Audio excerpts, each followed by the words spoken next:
la enseñanza y le doy gracias al Padre Eterno por permitirnos hoy estudiar y aprender un poco de la historia de su pueblo, esperando que esa historia nos ayude y nos hable el Dios eterno a través de ella para poner algo en nuestra vida, tomarlo para bien y no cometer los mismos errores.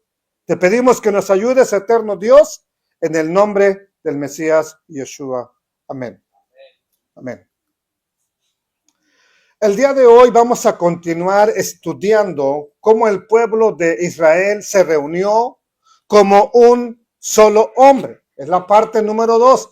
En la parte de la derecha de ustedes vamos a tener los textos en inglés, ¿verdad? Para que vaya, si le es más fácil leerlo en inglés, vaya siguiéndonos.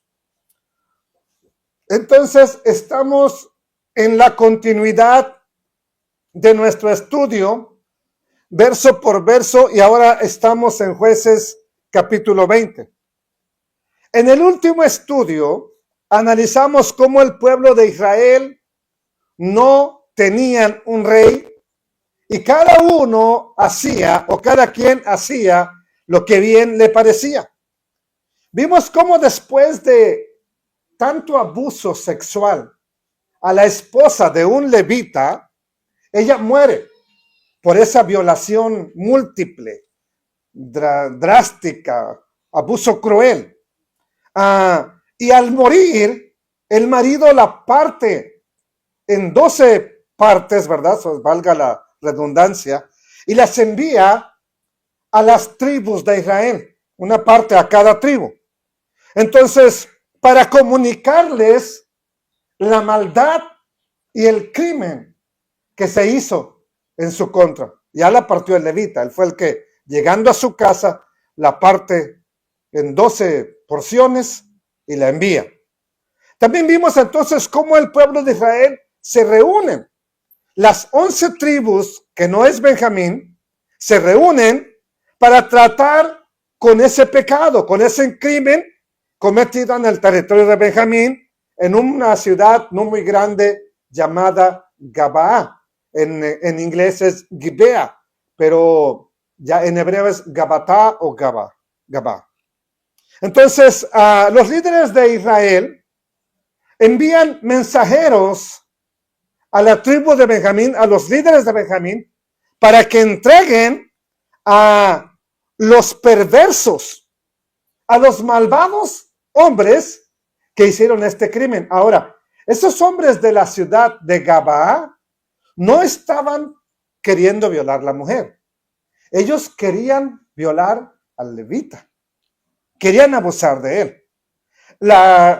Abusaron a ella porque el levita alcanza a echar fuera a la mujer, y es que la toman y abusan de ella, pero a quien realmente buscaban en la casa era a él. Muy similar a la historia de Sodoma, ¿ok? Cuando llegan los ángeles del eterno Dios a la casa de Lot y van los de Sodoma a querer abusar de los ángeles. La misma analogía.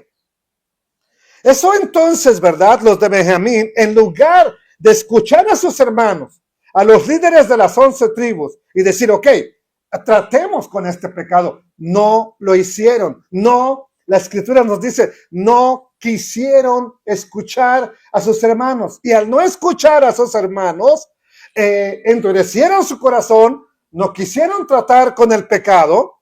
¿Y qué dice aquí la diapositiva que tenemos? No quisieron obedecer. Cuando el corazón se endurece, la persona deja de escuchar y empieza a caminar en dirección contraria. Eso siempre va a suceder. Cuando el corazón se endurece, ya no va por el camino correcto, va en la dirección opuesta.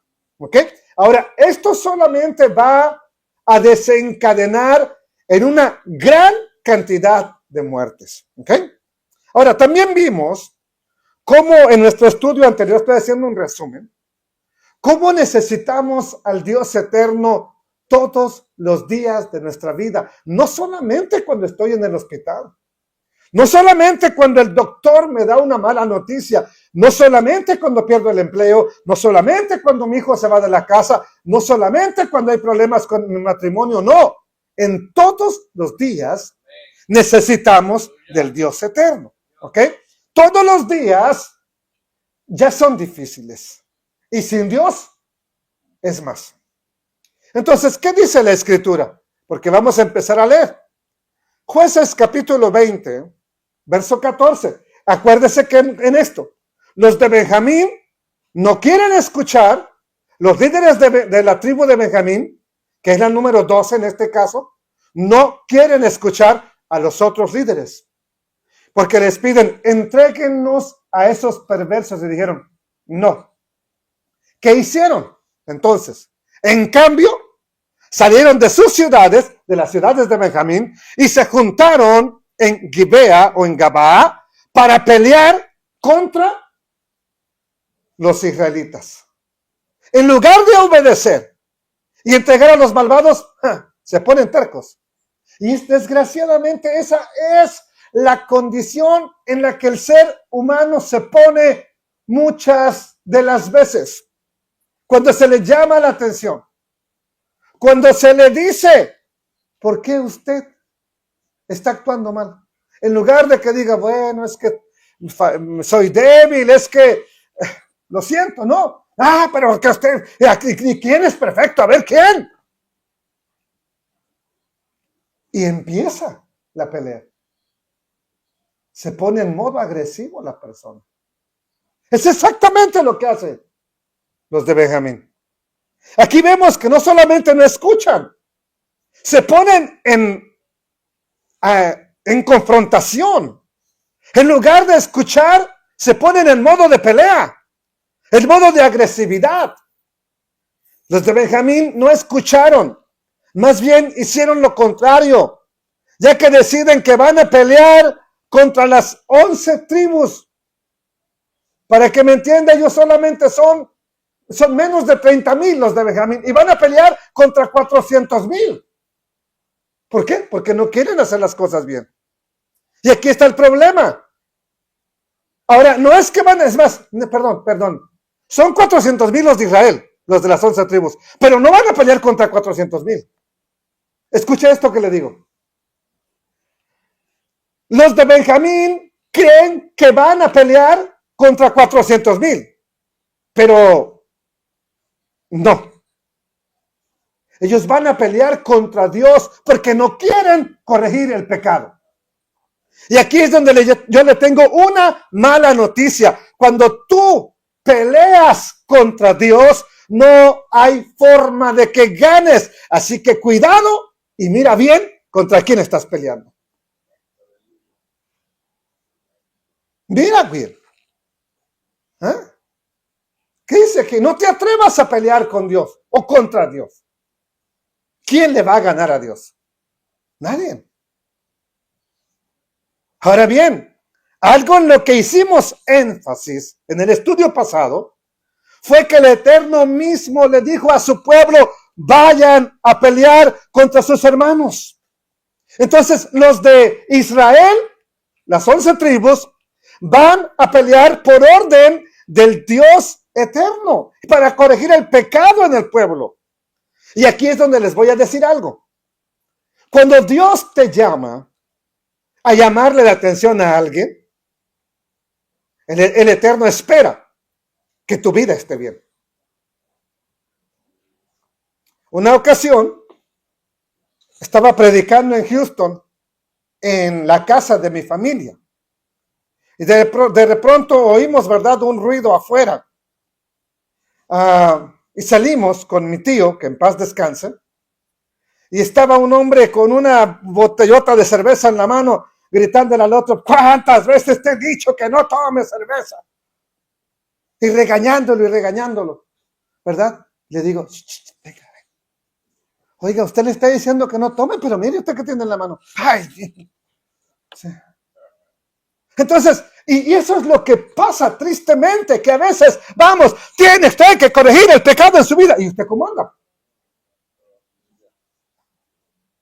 Y bien visible. Entonces, si el eterno Dios te está llamando a corregir algo, Él también espera que tú corrijas tu vida.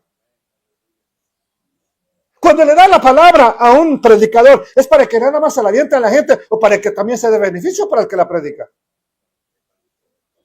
Ese es el problema y el mayor error que cometemos los que predicamos, que pensamos que por predicarla estamos súper bien.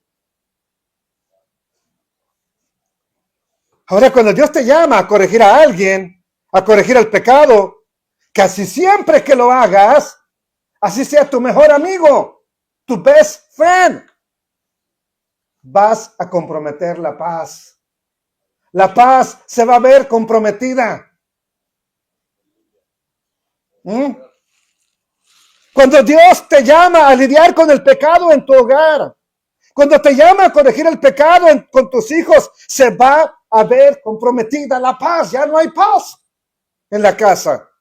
Cuando Dios te manda a poner orden en tu casa, ¿verdad? Se van a desatar batallas, casi siempre. Y mucho más si los hijos ya son adolescentes. Mucho más si a lo mejor ya llevas años sin ser el líder que debes ser en tu casa y todo lo has pasado porque tú también andabas mal. Entonces cuando te quieres poner bien, no viejo loco, ahora qué mosca te picó. No es que me picó una mosca, es que es hora de ponerse bien. Hay que corregir lo que está mal. También estoy corrigiendo mi vida. Pero al corregir mi vida tengo que corregir lo demás. Si no, ¿de qué sirve que nada más le ponga soporte a una columna de la casa y las demás también chuecas?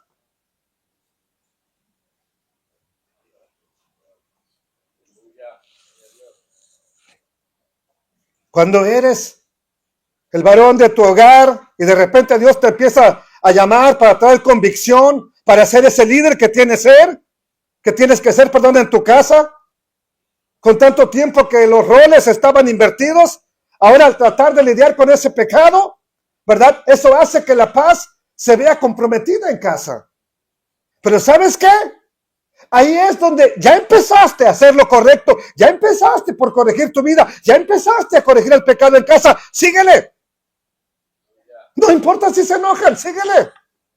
No te detengas, porque ahí es donde puedes, o ahí es cuando debes confiar en el Eterno, porque estás buscando su voluntad. Y cuando buscas su voluntad, Él va a darte la victoria. ¿Ok? Cuando te dispones a hacer la voluntad del Eterno, ¿verdad? Y alguien se opone o te hace guerra, esa es una batalla que Dios va a pelear y está ganada. Está ganada. Entonces, lidiar con el pecado en la iglesia compromete la paz. Exhortar a las personas. ¿A quién le gusta que le exhorten? Pero me guste o no me guste, en una congregación, todo tiene que estar enfocado en buscar la voluntad del Dios eterno, para que el Todopoderoso sea glorificado en todo. ¿Ok?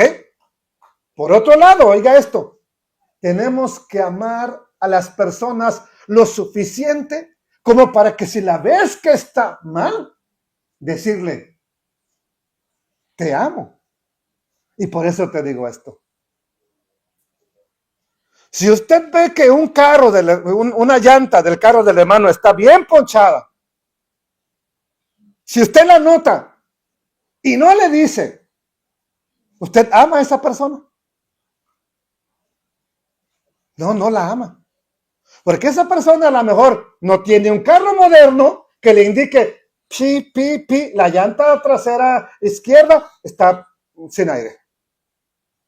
Entonces, si esa persona es como muchas que conozco, van a agarrar el carro, le van a dar y van a decir, oye, el ruido, ¿qué sabe qué será? Y sigue ya, hasta que ve que saca chispas, ¡ay, se viene quemando el carro! Y pues ya el ring va marcando toda la carretera. Ya va sin llanta. ¿Pudo haberse evitado eso? Sí. ¿Quién lo pudo haber evitado? La persona que le dice, te amo mi hermano, te amo mi hermana, pero no lo amaste lo suficiente para decirle, tu carro está sin aire. No te vayas así. Te voy a ayudar a cambiar esa llanta. Lo mismo es con el pecado. Lo ves que va al precipicio y no le dices nada. ¿Lo amas? No. Ay, allá ella y Dios. Cada quien su vida. No. El eterno Dios le pregunta a Caín, ¿dónde está tu hermano Abel? ¿Y qué dijo Caín? Ah, ¿acaso soy yo guarda de mi hermano?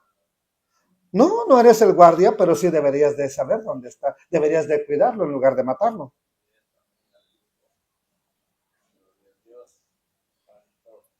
Entonces hay que amar a la persona como para confrontarle y decirle, estás yéndote a un precipicio. Tú tal vez no lo miras, pero yo lo estoy mirando. Tal vez se enoje contigo al decirle, pero eso es amar lo suficiente a nuestros hermanos para advertirles. Entonces recuerde, esto nos lleva a que no siempre tengamos la fiesta en paz, a que no siempre estemos, ay, te amo, y caramelos y dulces y invitaciones, ¿verdad? A comer. No, puede que ya no te inviten a comer más. ¿Ok? Ahora, pero entonces llevar las fiestas en paz, como se dice coloquialmente, no siempre es la decisión correcta. Hay momentos en los que hay que decir las cosas, hay que advertir, hay que luchar, hay que corregir el pecado, hay que tomar la decisión correcta por el eterno, por amor al eterno y por el bien de las familias.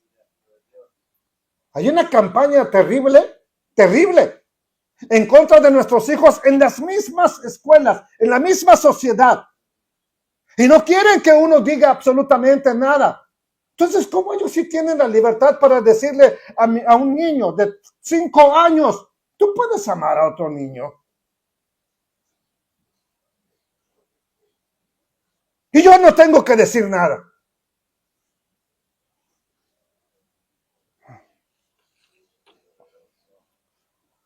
Póngase del lado del eterno.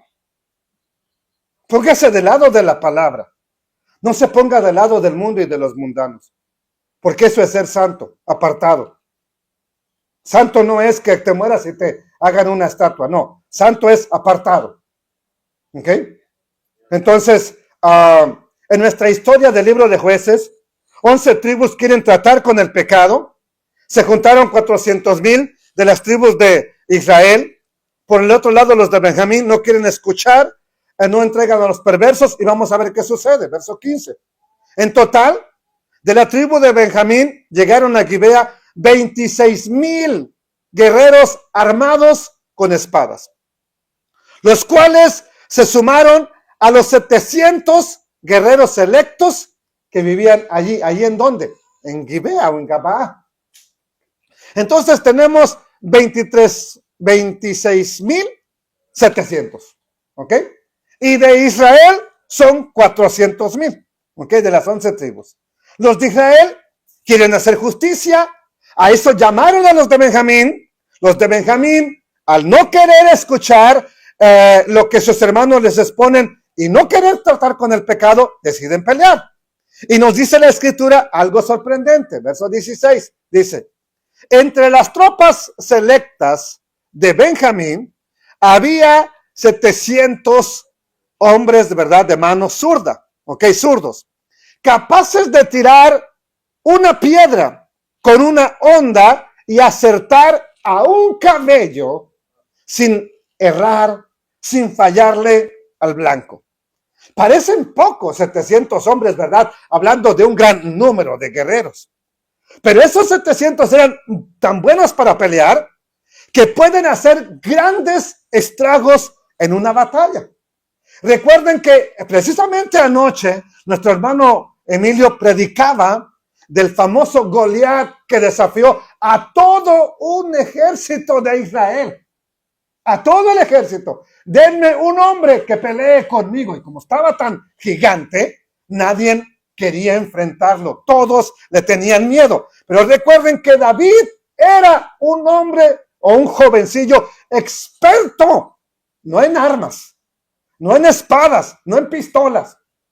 No, era experto en qué? en agarrar la onda. O sea que él agarraba la onda. En disparar.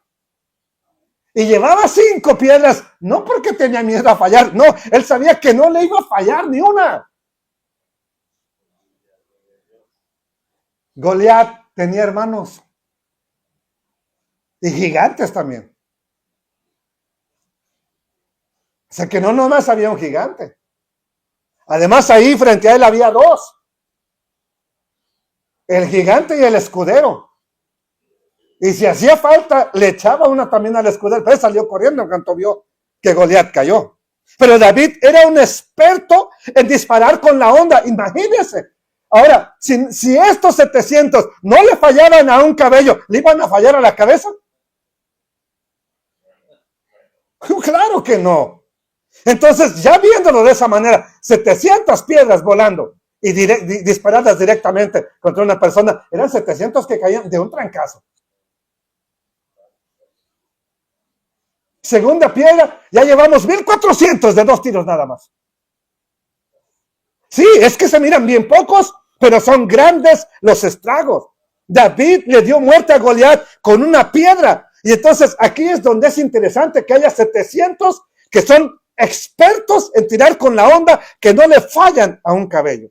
Excelentes tiradores con una piedrecita. Yo tengo una hija que se estaba volviendo experta en tirar y agarraba la onda, nomás que me andaba volando en la cabeza a mí. Le dije, ¿sabes qué? Deshazte de esa onda. Sí, porque yo estaba atrás de ella y en lugar de salir la piedra para allá, salió para atrás. Me andaba matando a mí. Entonces, ¿verdad? Ya sabemos cuántos son, 26,700 de las tribus de la tribu de Benjamín. La escritura lo vuelve a mencionar en el verso 17. Israel, a su vez, tenía 400,000 soldados con experiencia en la guerra, armados con espadas, sin contar los 26,700 de Benjamín. ¿Ok? Bueno. Cuando la escritura nos habla de hombres con experiencia de guerra, nos habla de personas entrenadas para pelear. No era cualquier loco que andaba de sembrador. Vente, vamos a pelear. ¿Contra qué? Tú vente, vamos. No. Eran estos los que se juntaron, eran personas que sabían pelear, entrenados para pelear, que ya sabían un poco de las armas. Verso 18 dice: luego se levantaron los hijos de Israel y subieron a la casa de Dios y consultaron a Dios diciendo o preguntando. Ok, miren, ¿qué significa Bet-El? ¿Qué significa? Ok, aquí es donde encuentro que hay una pequeña, algo que nos puede distorsionar la historia. Yo les mencioné que el tabernáculo estuvo casi siempre en Silo, allá de donde era el levita precisamente, que le mataron la concubina. Pero aquí dice que subieron a Betel, pero Betel no significa el lugar, la ciudad, significa casa de Dios. ¿Y dónde estaba la casa de Dios en ese momento? En Silo. Por eso aquí nada más dice que subieron a la casa de Dios. Y consultaron a Dios diciendo: ¿quién subirá de nosotros primero en la guerra contra los hijos de Benjamín? Y el Eterno Jehová respondió: Judá será el primero. O sea, ataquen, vayan. No se olvide que ese tiempo era un tiempo espiritualmente oscuro, donde no tienen rey, pero aparte de rey, no tienen a Dios, porque a Dios lo han dejado. Cada quien hace lo que le parece correcto. Entonces llevan mucho tiempo sin Dios como su Dios y sin un rey, porque no han tenido rey. Todos ellos están, todo el pueblo, no nada más los de Benjamín. Ahora, nosotros vemos a los de Benjamín, qué perversos, qué terribles. O sea, ¿cómo es que quieren violar a uno de sus propios hermanos? Sí, pero todos estaban de perversos, nada más que no todos eran violadores de hombres. Sí, todos se han alejado del Eterno. Todos le han dado la espalda. Era un tiempo oscuro. Están totalmente alejados de Dios. Por eso es sorprendente lo que dice el verso 18, ¿verdad? Que subieron a la casa de Dios y consultaron a Dios. Aquí empieza a haber un acercamiento con Dios. Y cuando usted ha estado mal y va a la casa de Dios y empieza un acercamiento con Dios, gloria al eterno Dios. Es el primer paso para una restauración en su vida. Entonces, eso es lo sorprendente. Subieron a la casa de Dios. ¿Sabes qué significa eso? Que dice que en el verso 18 nos muestra que ellos siempre supieron a dónde ir a componer sus vidas. Lo siento, hermana Diana, no es por usted ni contra usted, pero ya vino usted, pues ni modo le va a tocar hoy. Pero siempre, por muy perdido que ande uno sabe a dónde hay que ir para recomponer las cosas. Ya tenía el estudio preparado antes de que usted decidiera venir, lo siento. ¿Sí? Pero siempre así sucede, que va uno y mero ese día que va. Yo me acuerdo cuando fui a la iglesia y el pastor ni me conocía y todo contra mí. Yo volteaba a ver a mi madre, esta vieja loca. Antes de venir me puso al pastor al tanto de toda mi vida. No era el pastor. Era Dios hablando conmigo. Era Dios hablándome a mi vida. Entonces, ellos siempre supieron a dónde tenían que acudir. Siempre supieron a dónde tenían que ir en el momento difícil y en el momento de paz.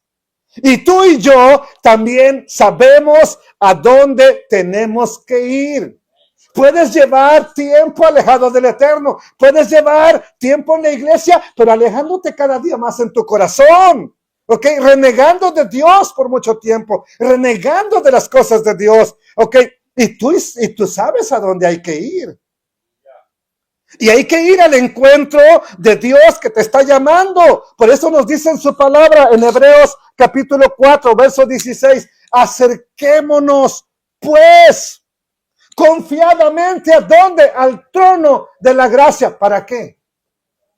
Para alcanzar misericordia y hallar gracia para el oportuno socorro. Los israelitas sabían a dónde ir. A la casa de Dios. Subieron a la casa del Eterno. Tú y yo sabemos a dónde ir. La pregunta es, ¿estamos yendo a buscarle? ¿Estamos buscándole a Él? ¿O solo estamos buscando una iglesia para un fin de semana? ¿Sabes una cosa? Tú puedes llevar años separado de Dios. Y en una iglesia, o en una congregación, pero separado de Dios. Renegando de Dios. Preguntándole, ¿por qué permitiste esto en mi vida? ¿Por qué me pasó esto? ¿Por qué ocurrió esto otro? ¿Por qué a mí me pasó? ¿Por qué yo fui? ¿Por qué me lo hicieron a mí? Bueno, y no sé ni por qué estoy diciendo esto. De verdad no sé por qué lo estoy diciendo. No están mis notas. Pero a lo mejor alguien lo necesita escuchar. Y si la palabra es para ti, déjame decirte esto. Lo mejor hubiera sido que nunca nos alejemos del Eterno. Escúchame bien. Lo mejor en nuestra vida es que nunca nos alejemos del Eterno. Y digo, aún, y lo repito, aún estando en la congregación. Porque hay veces que vemos un cuerpo aquí, pero yo no veo el corazón. Yo no puedo mirarlo. Entonces, lo mejor es que nunca nos hubiéramos alejado del Eterno, que nunca. Pero si nos ha pasado, al igual que los israelitas, tú sabes a dónde tienes que ir. Es al Padre Eterno por medio de Yeshua el Mesías. Y los israelitas en un tiempo oscuro saben a dónde ir. Eso es lo sorprendente. El Espíritu te dice a quién buscar. ¿A dónde buscar? Ahora, ¿por qué es sorprendente y por qué hay que ir allá? ¿Por qué no es Dios quien tiene que ir a buscarnos? Porque no fue Dios quien se alejó de ellos. Más bien fueron ellos los que se alejaron de Dios. Por eso es sorprendente que regresen a la casa de Dios. Van al tabernáculo que en ese momento era la casa del Dios eterno. No había templo. Y dice la escritura, versos 19 y 20, nos dice que fueron ellos nos dice que van, se reúnen en el tabernáculo. El verso 19 y 20 dice, se levantaron, pues, los hijos de Israel por la mañana contra Gabaa, se levantaron para pelear. Se acercan a la ciudad. Y salieron los hijos de Israel a combatir contra Benjamín. Y los varones de Israel ordenaron la batalla contra ellos junto a Gabaa. La otra parte del verso 20 dice, ¿verdad? Se pusieron en batalla, ¿ok? No, perdón, ya estaba todo. Sí estaba todo, a ver, déjeme ver. Sí, junto a Gabaa. Ahí termina el verso 20. Es que tengo otro que lo corté a la mitad y pensé en mi mente que ese era. Salieron los hijos de Israel a combatir contra Benjamín, y los varones de Israel ordenaron la batalla contra ellos, contra los de Benjamín en Gabaa. Comienza la guerra. ¿Y qué sucedió? Recuerden que fue el Eterno el que les dijo, vayan a pelear. Es más, dijo, ¿quién iría primero? Judá, que representa el liderazgo, y de ahí va a venir el rey, ¿verdad? Es que estoy bien tentado a continuar después con Samuel, porque vamos a ver por qué el Eterno no quiere a Saúl de rey.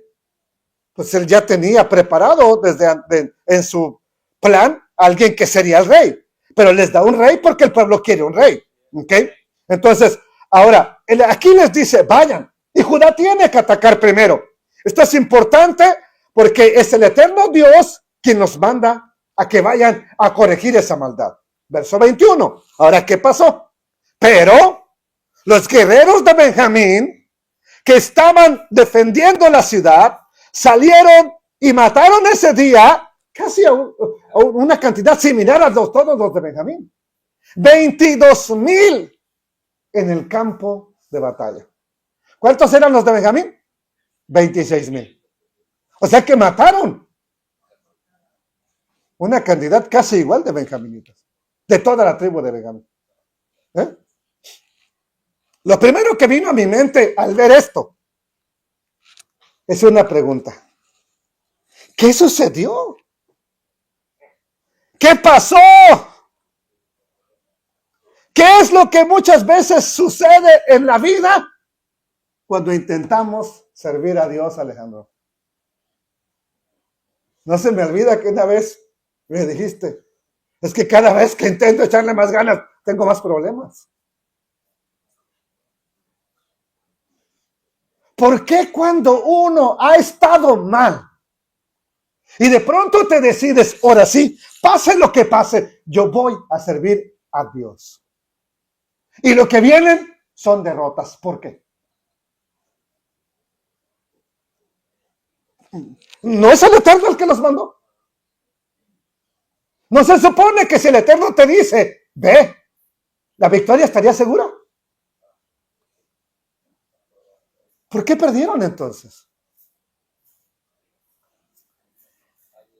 ¿Qué sucede?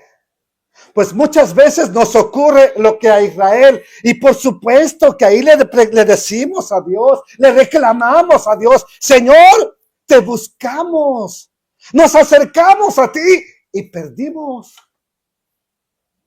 Aquí es donde debes saber una cosa: hacer la voluntad de Dios no significa que las cosas siempre van a salir como tú lo esperas.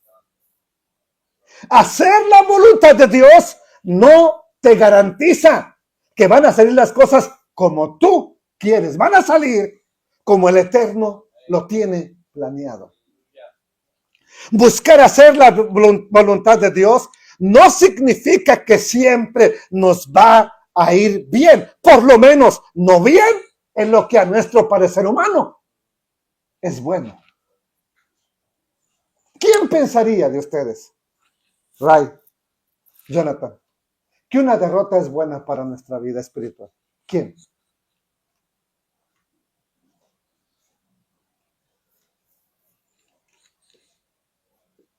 ¿Besaleel? ¿Verdad que no? ¿Emilio? No, es más, te pregunté, Señor. No me fui a lo loco. Y es lo que estamos viendo aquí, que el pueblo de Israel, por primera vez en muchos años, está buscando al Dios eterno, el Eterno les habla, les da instrucciones para que vayan a la guerra, el Eterno les dice quién va a atacar primero y pierden. Pero lo que ellos no saben es que Dios está haciendo algo más que darles la victoria. ¿Qué dice? Verso 22. Sin embargo, los israelitas, ¿qué? A ver, ¿qué dice? Se animaron unos a otros. Y otra vez tomaron sus posiciones en el mismo lugar donde habían luchado el día anterior. 22,000 bajas. Yo agarro y me voy a casa.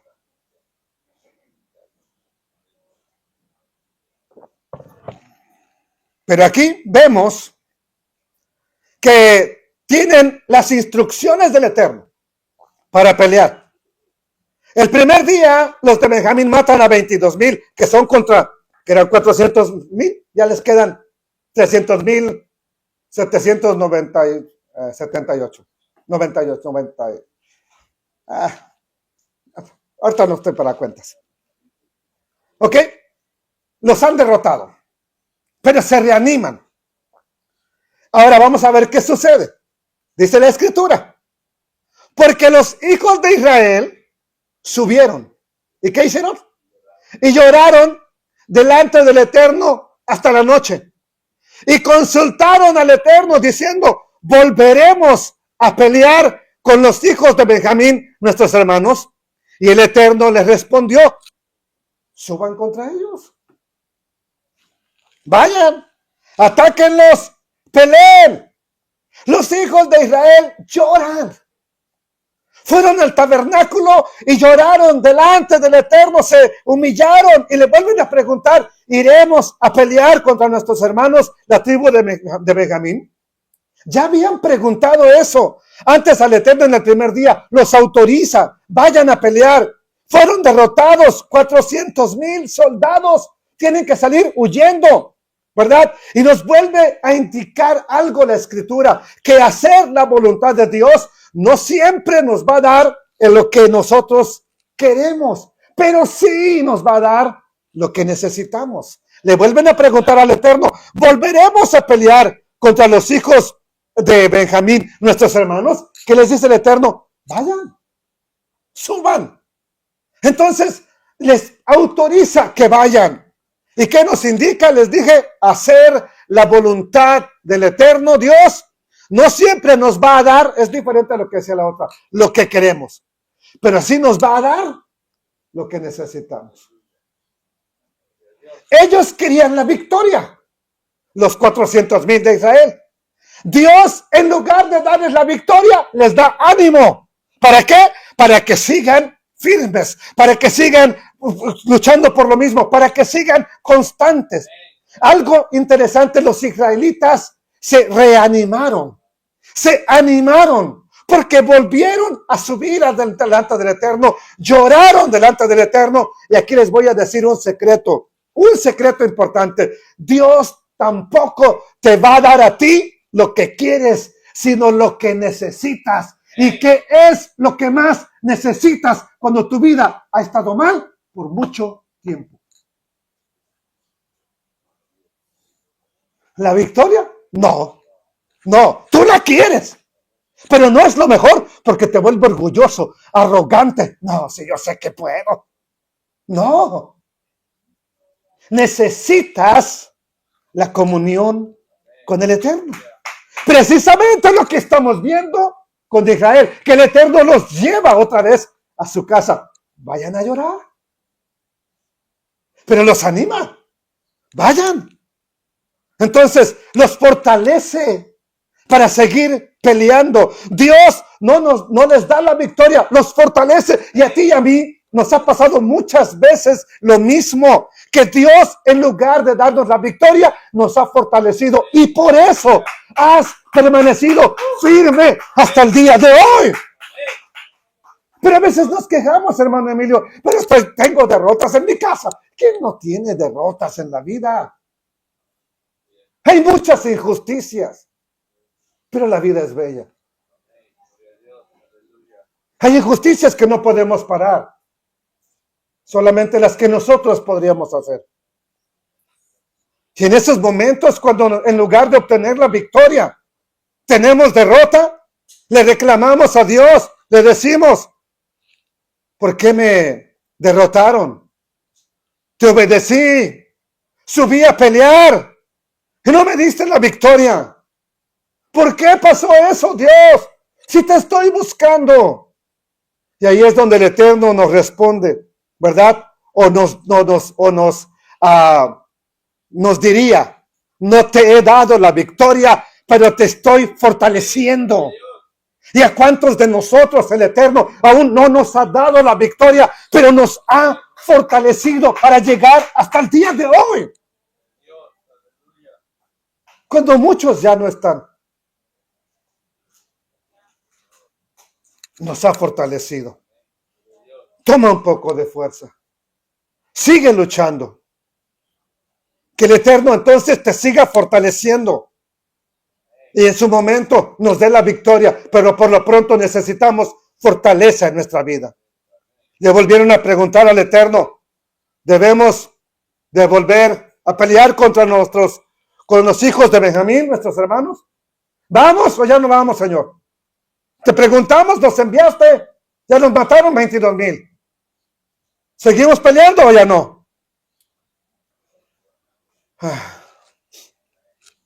¿Qué dijo el Eterno? Veamos la respuesta del Eterno, verso 24. Este es el que sí partía a la mitad, mire, que yo pensé que era el anterior. Así que al día siguiente volvieron a pelear contra los hombres ¿de qué? De Benjamín.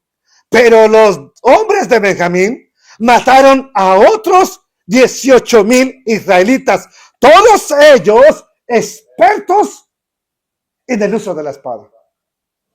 22,000 y 18,000, llevamos 40,000. ¿Sí? ¿Correcto? 40,000. Sigue diciendo el verso 25. No puede ser. No, aquí está bien, ahí está terminado también. ¿Ok? Llevamos 40,000 de 400,000. Ya bajó en 2 días. Fíjense cuántos han matado. Ahora, otra vez, vuelvo a preguntar, pero fueron y le preguntaron a Dios, Señor, ¿vamos a pelear? ¿Qué les dijo el Eterno? Sí, vayan. Entonces, aquí es donde yo le habría preguntado al Dios Eterno, Señor, ¿por qué me mandas otra vez a pelear? Pero pierdo la batalla otra vez. ¿Por qué? ¿Qué explicación le das a esto? Incluso ahí en medio de las derrotas, ¿verdad? Cuando pensamos o creemos que Dios ya nos desamparó, lo único que vemos de parte del Eterno es, tú sigue luchando, sigue peleando.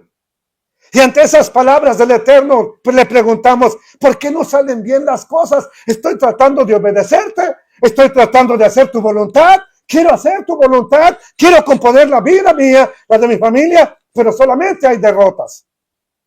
¿Por qué estoy siendo derrotado si tú me dices que haga esto, Señor? ¿Por qué? ¿Por qué no veo que se abran las puertas?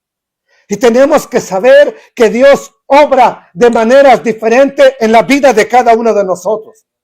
Así que otra vez fueron derrotados. ¿Y qué hacen los israelitas por segunda vez? Verso 26.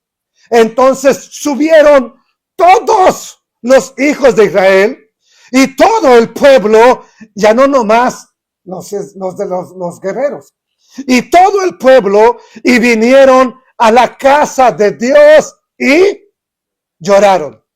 Y se sentaron allí en presencia del Eterno y ayunaron aquel día hasta la noche y ofrecieron holocaustos y ofrendas de paz delante del Eterno. ¿Cuál es la letra que se repite?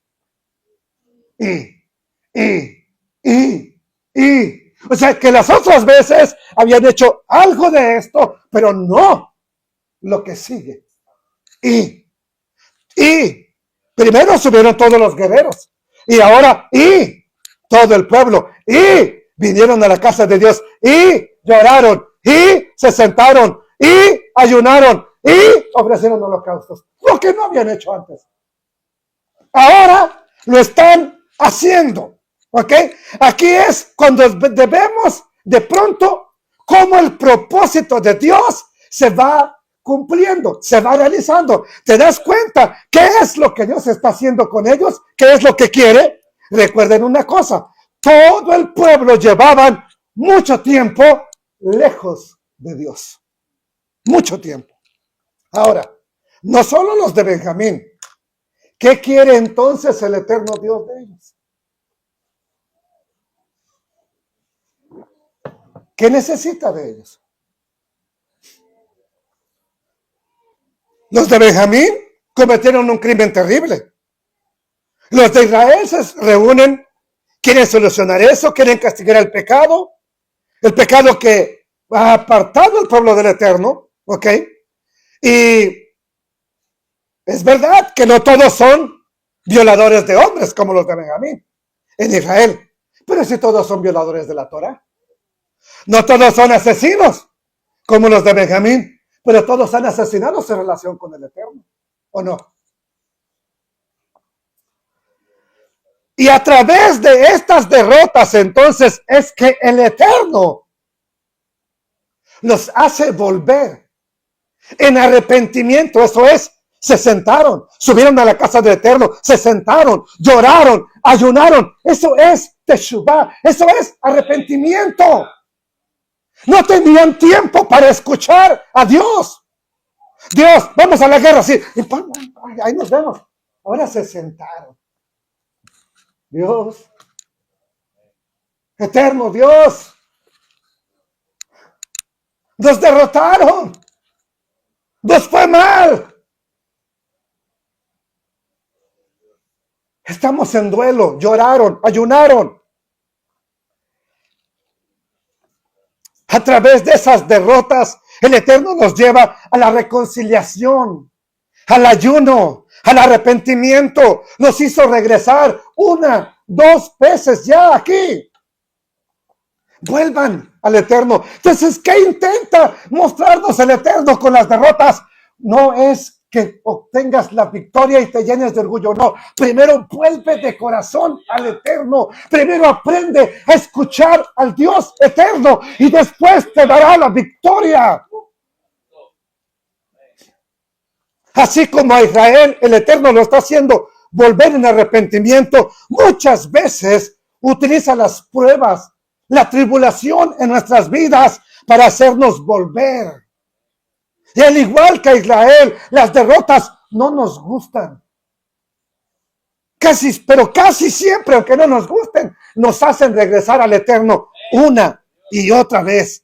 Espero que ahí nos demos cuenta que el punto principal de la batalla no era ganar la batalla o la pérdida de la batalla, no era que fueras derrotado. El punto principal era llevarnos a la comunión con Dios, porque solamente cuando estamos con Dios, si Dios con nosotros, ahora sí, ¿quién contra nosotros?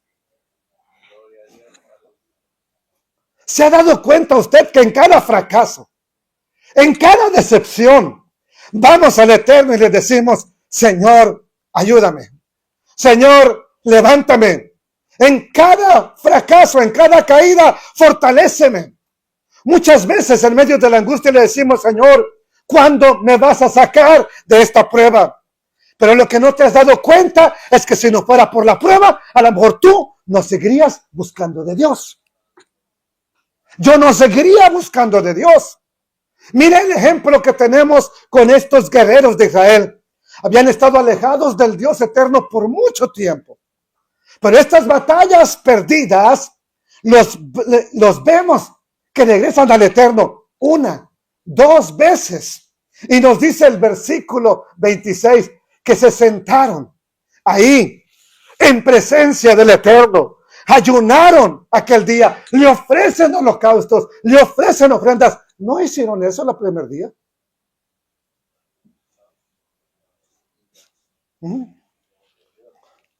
Ahora ya tienen tiempo para escuchar. Así que esas batallas perdidas, para ellos y para nosotros, en realidad no son batallas perdidas. Es lo que nos está haciendo ganar lo más precioso, la presencia del Padre Eterno. Entonces, entienda este otro secreto. Dios está más interesado en que tú restaures la comunión con Él que en darnos la victoria que tanto le pedimos. Dios está más interesado en que tú restaures la comunión con Él que en darte esa victoria que tanto le pides. Hay ocasiones en las cuales le pedimos con intensidad al Eterno: Señor, dame trabajo, Señor, no tengo ya para pagar las facturas, los biles. Pero si el desempleo te tiene a los pies del Mesías, entonces bendito sea el Eterno por esa pérdida de trabajo que tienes.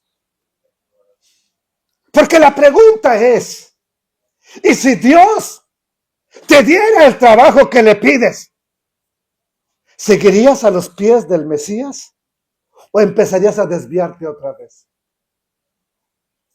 ¿Aló? Si Dios te diera ese trabajo que tanto le pides, ¿seguirías a los pies del Mesías o te empiezas a olvidar de Él otra vez? Si Él te diera eso que tanto le estás pidiendo, ¿eso te acercaría más al Eterno? ¿O te afanarías y te enrolarías otra vez en business, en en ocupaciones, y empezarías a alejarte otra vez del Eterno? Eso no lo pensamos muchas veces cuando le pedimos a Dios: dámelo, dámelo, dame esto, lo necesito, por favor, dámelo. En ocasiones estamos: Señor, sáname, ya no aguanto este dolor, ya no aguanto esta enfermedad, ya no aguanto esta desesperación. Pero si esa enfermedad te ha tenido a los pies del Mesías, pues no voy a decir gloria a Dios por la enfermedad, pero la pregunta es: si te sanara por completo, ¿seguirías a los pies del Mesías? ¿O de nuevo nos empezaríamos a alejar de su presencia? ¿Qué pasaría si Dios te diera esa victoria que tanto le pides? En realidad solo Él lo sabe qué pasaría. Pero hay ocasiones en las cuales debemos de darle gracias a Dios por las derrotas, porque nunca lo hemos hecho. Pero hay ocasiones que debemos hacerlo, porque a veces tenemos que decir: gracias, Dios eterno, por esas batallas perdidas, porque esas batallas perdidas me hicieron acercarme más a ti. Entonces podemos decir: benditas derrotas que nos hacen ganar lo más precioso. ¿Qué cosa es lo más precioso? La comunión con el Dios eterno. Verso 27. Y los hijos de Israel preguntaron al Eterno, pues el arca del pacto de Dios estaba allí en aquellos días. Y Finés, hijo de Eleazar, hijo de Aarón, ministraba delante de ella en aquellos días. Dice la otra parte del verso 28. Y dijeron, le siguen preguntando por tercera vez, le preguntan a Dios: ¿volveremos aún a salir contra los hijos de Benjamín, nuestros hermanos, para pelear, o desistiremos? Y Jehová, el eterno Dios, dijo: suban, porque mañana ustedes ganarán la guerra. ¿O no dice así, hermano? ¿Cómo dice entonces? ¿Qué les dije cuando empezó el estudio? Que los de Benjamín pensaron que iban a pelear contra los de Israel, pero en realidad iban a pelear contra. Y ahora es el Eterno el que dice: yo los voy a derrotar. Yo los voy a derrotar. No ustedes, porque son 400,000, no. Yo los voy a derrotar. ¿Ok? Ahora sí, por fin obtienen la respuesta que ellos querían escuchar. Después de 2 derrotas, ahora sí viene la promesa del Eterno que ellos querían escuchar. El Eterno ahora sí les dice: yo se los voy a entregar. Pero es bien interesante ver y saber que los israelitas no obtuvieron lo que querían sin que primero Dios obtuviera de ellos lo que el Eterno Dios quería. Y aquí viene la pregunta. Eso nos deja una gran lección. Y cada vez que ores por lo que quieres, cada vez que te vayas a hincar a orar, es bueno que te preguntes primero: Dios, está obteniendo de ti lo que Él desea, Dios no quiere una parte de mi obediencia, de tu obediencia. Quiere una obediencia completa. La confianza en Dios se demuestra, se ve, es palpable cuando obedecemos al Eterno. Cuando tus hijos no te obedecen, por más que te digan te amo y te den regalos como una lavadora, una secadora, una planchadora el 10 de mayo, no te aman. Gracias por los regalos, pero no te aman. Lo leíste hoy, hermano. Juan capítulo 15. En esto demuestran el amor hacia mí, en que guardan mis mandamientos, como yo guardo los mandamientos de mi Padre, ¿verdad? Y demuestran amor hacia Él. Entonces, la pregunta es, ¿qué deseaba obtener Dios de los israelitas? ¿Qué desea obtener Dios de ti? Y nosotros de inmediato contestamos, ¿qué puede querer Dios de mí? Él no necesita nada, Él es Dios. Claro que Él es Dios, claro que no necesita nada de ti. Entonces, ¿qué puedo ofrecerle yo? ¿Qué quiere Dios de ti? Hay algo que sí nos pide Dios. ¿Qué quiere Dios de ti? ¿Qué? ¿Y qué dice la Escritura? ¿Qué dice? Proverbios 23, dame, hijo mío, tu corazón y miren tus ojos, no tus caminos, mis caminos. Ok, Dios, tú vas y le pides a Dios, dame esto, dame la victoria, pero Dios no nos las da hasta que no obtienes lo que quiere de ti. Y si has estado mucho tiempo alejado de Dios, ¿qué es lo que Dios quiere primero de ti? Restauremos la comunión, hijo. Hija, vamos a entrar, a ponernos a cuentas tú y yo, y entonces sí, cuando el Eterno obtiene lo que quiere de ti, te va a dar la victoria. Si nos da la victoria antes, es como el papá alcahuete o la mamá alcahueta que ve a su hijo en pecado y todavía le da dinero. Lo ve que se está drogando y todavía le da dinero. Ay, no, mi hijo no lo va a hacer. Sí sabes, mamá, no seas alcahueta. Sabes que se lo va a ir a gastar en más droga o en más alcohol. Y aún así se lo estás dando. Es lo mismo que pasaría con el Eterno si Él nos da la victoria cuando hemos estado lejos y estamos lejos de Él. Y lloramos, Señor, dame la victoria. La necesito, sí, hijo. Yo sé que la necesitas, pero hay algo más importante que tú necesitas en este momento. Y es la comunión conmigo. Restauremos eso. Venid luego, dijo el profeta Isaías, estemos a cuenta. Si tus pecados fueren escandalosamente rojos, como el carmesí, vendrán a ser como blanca lana. Pero ¿qué dice? Pongámonos a cuentas. ¿Qué quería el eterno Dios de los israelitas? Primero, que ellos reconocieran que necesitaban del Eterno. Antes que la victoria, necesitaban restaurar la comunión con el Dios eterno. ¿Ok? Entonces, ¿qué necesita Dios de mí? Sin embargo, si quiere, no necesita nada, pero si quiere, que le entreguemos el corazón.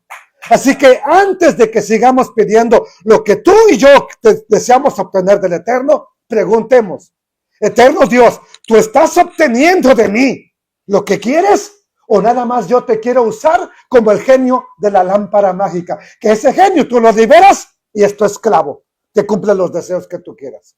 Dios no es el genio de la lámpara. Él es el eterno Dios. Él es el Rey de Reyes. ¿Ok? Entonces, esta historia nos muestra que antes de que Dios nos dé la victoria, quiere algo de ti. Quiere algo de mí. El Eterno no les da la victoria que ellos querían hasta que obtuvo lo que quería obtener de su pueblo. Que lo volvieran a buscar. Que los corazones de esa gente regresaran primero al Dios eterno, antes que a la guerra, al Dios eterno. ¿Qué quiere Dios de ti, hermano? ¿Qué quiere Dios de mí? ¿Qué me está pidiendo? Porque a veces nos pide a través del pastor, del que predica, del que enseña y nos enojamos. No, hoy pregúntate, ¿qué quiere Dios de ti? Yo sé que tú quieres muchas cosas de Él, yo también, pero ¿qué quiere Dios de mí hoy? Dile que te hable. Dile que te hable. Padre, a mí ya me has hablado, Señor. ¿Qué quieres de mí? Ya me lo has estado indicando, Padre.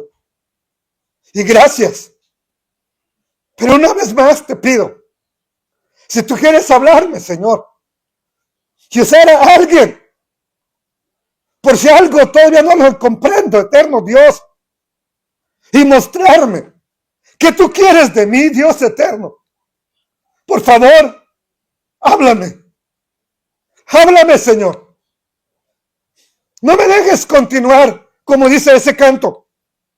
No me dejes seguir avanzando por mi camino, pensando que voy bien, pensando que estoy bien, cuando he dejado de escuchar tu voz, cuando no aprendo a escuchar tu voz, cuando no tengo comunión contigo, cuando no leo tu palabra, cuando he dejado de buscarte. Padre, nuestros jóvenes necesitan de ti, nuestros ancianos necesitan de ti, la congregación toda necesitamos de ti. Pero yo sé que tú también quieres algo de nosotros, Padre. Por favor, háblanos. Háblanos, Señor, ya no nos dejes a que lo interpretemos cada uno de nosotros.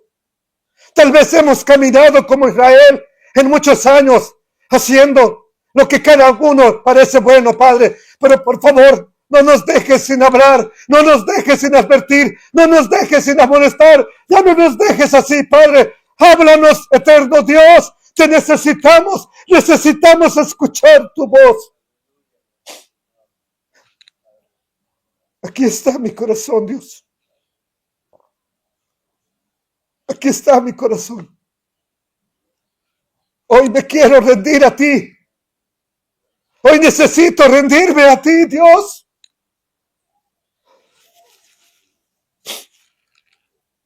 Porque yo también soy culpable. A veces también me desanimo. A veces también no quiero seguir. A veces también llego tarde a orar, Señor. Veo que nadie viene. Y yo tampoco hago por llegar temprano, Padre. Es mi culpa, eterno Dios. Perdóname. Perdóname, Señor. Perdóname, Dios. Y gracias por no darnos las victorias que queremos, Señor. Pero sí nos das lo que necesitamos. Nos has fortalecido. Nos has mantenido firmes. Nos has mantenido hasta el día de hoy. Aquí, medio arrastrándonos, medio caminando. Pero aquí seguimos, Padre. Ayúdanos, Espíritu Santo. Y en el momento preciso, apropiado, danos la victoria. Pero no antes de que nos humillemos. No antes de que volvamos a ti. No antes de que nos acerquemos otra vez a ti, Padre. En el nombre del Mesías Yeshua, te lo pido, Padre eterno, por favor, escucha a tu pueblo, escucha a tu pueblo, escucha a tu pueblo, Dios. Y ten misericordia de cada uno de ellos, Señor, aún de los que no están aquí. Gracias, Padre eterno, por tanto amor, tanta bondad. Es un amor inexplicable el que nos tienes. Incluso me he preguntado por qué me amas tanto, Señor. Y digo, me amas tanto porque Solo por tu amor y tu gracia estoy aquí. Solo por eso, Padre. Por eso me doy cuenta que nos amas en gran manera, aun cuando a veces no lo notamos, no lo comprendemos o no lo asimilamos. Pero tú amas mucho esta congregación, Señor. Gracias. Gracias, eterno Dios. Denle la alabanza al Rey eterno, por favor. Denle la alabanza al Rey de gloria.